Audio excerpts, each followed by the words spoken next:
Hello. Before we get to multiple attackers, there's like two or three things I really want to talk about so that when I reference it in that video, there's no questions as to what I'm referencing or anything for anyone. One of the things I want to discuss is the throat, the windpipe, the trachea, whatever you want to call it. Okay. There's a lot of ways to attack it. I would like to show my personal preferences for the sake of discussion only. Okay. I'm a fan of World War II combatives.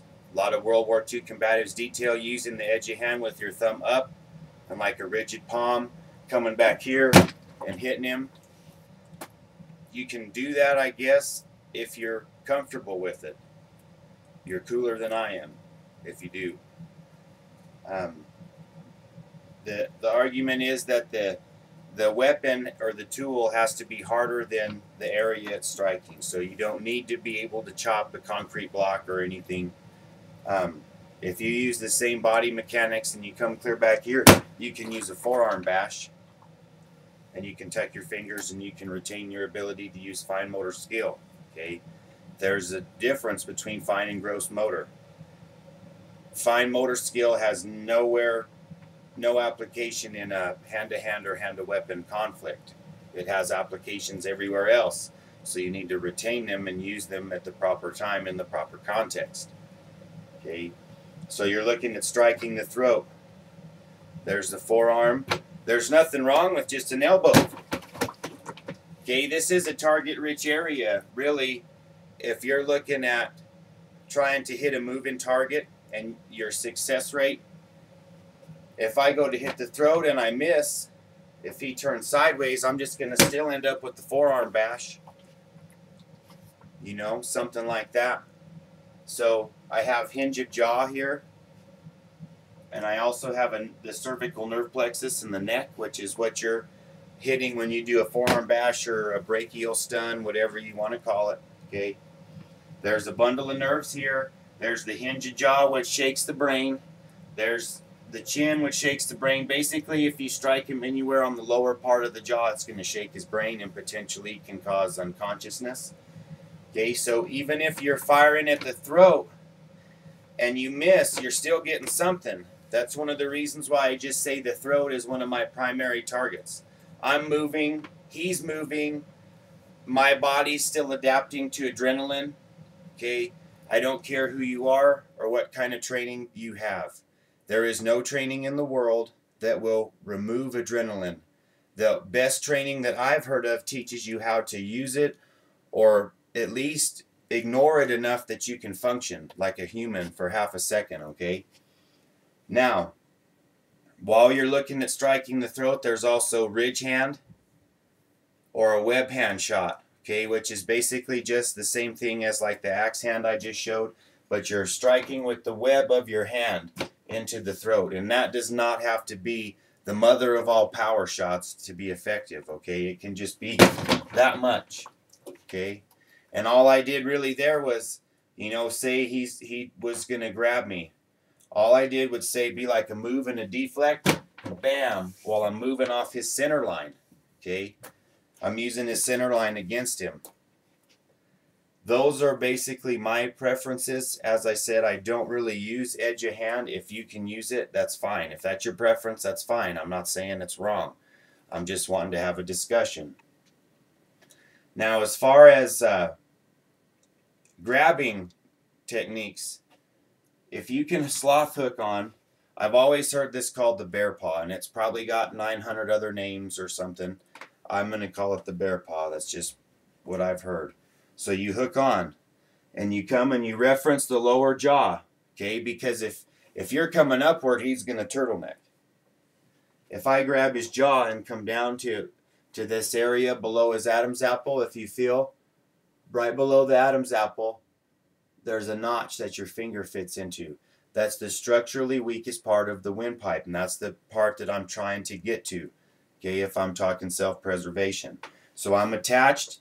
I find the jaw, I come down to the area below the Adam's apple, I push straight in, and I get my fingers around to the back, and I pull his windpipe out. And I'm not talking trying to pull it out, like just tear it out. I'm talking like a quarter inch, half inch, and he'll be really trying to escape at this point or grab your hands. He's going to be fighting you. Once I have the throat pulled out, all I want to do is squeeze and twist. Okay, this gentleman now has about 2 minutes to live without someone putting a tube in his chest. Okay, the bear paw will work from the back. Okay, if you just grab here and here, right? Same. Okay, it's a semi-universal concept that way. Okay, I really don't want to detail chokes and strangles and things, and trying to crank the neck for any other purpose other than trying to control the body. That's really its main application. I'm not going to detail neck breaks in this video. I'm just talking striking applications to the throat. A lot of the videos that I've presented have been overly basic on purpose. That way, you know, not everything. I've never just had a video where I laid out this is this and here's the 90 ways to hit it or whatever. I'm just sharing what I find to be the most effective or useful, most accessible under stress. So there's throats. Okay, so you've seen the eye gouge done to finish. As I said, the eyes and throat are my two primary targets. Okay, the eye is a gold mine in terms of combatives. All right, so is the throat, and as I mentioned, it's also, you don't have to be perfect. Really, anywhere on the neck can generate enough time for you to hit these targets. One other aspect I want to discuss, it's hard to demonstrate these tactics full speed. If I go full speed, I'm going to seriously hurt someone. Okay, my partner and I, or my partners and I, really only go half speed with each other, unless we're doing knife drills or something, or we have protection like face masks and stuff. None of my partners right now have like a full face mask, because I agree, I feel that the training should be just like combat. So when we spar, I don't want to have to hesitate or reference a different, oh, I can only grab his chin now or something. I want to come on with it and train just like that. One thing I wanted to say about combat throws real fast before we get to multiple attackers too, is that as I said before, where the head goes, the body goes, and the best means to control the head is the face. Well, there's also no reason that can't be combined with strikes while you're performing that, okay?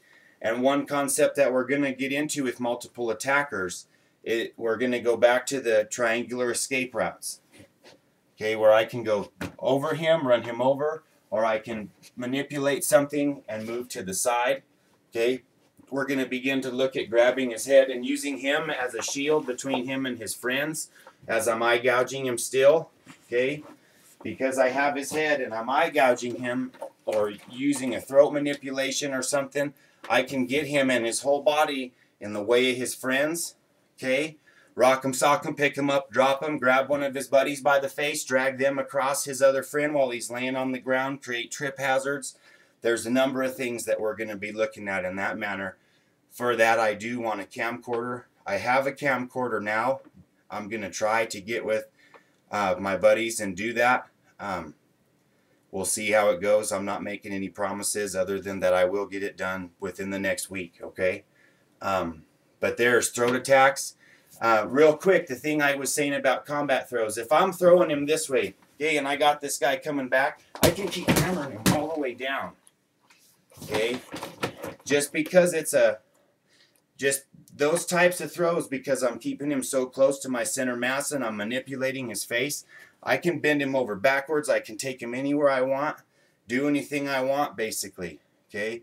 Including reach around and grab his face and start hammering fit the side of his neck as he's on the ground. Once he's on the ground, I don't want to get down there with him, I just want to stomp and smear, if that's the only option I have, okay? This is very natural, okay? The martial artsy stuff, you know, is cool in the ring, but out on the ground or on a mountainous area, what have you, that's not practical, okay? Under stress, it's also not really practical. So there's just a few of the concepts I want to reference. There may be one more video before multiple attackers. I haven't decided yet. But I am excited about that. That is one thing that I was building up to. And I hope that I answer all your questions satisfactorily. So until then, train like your life depends on it.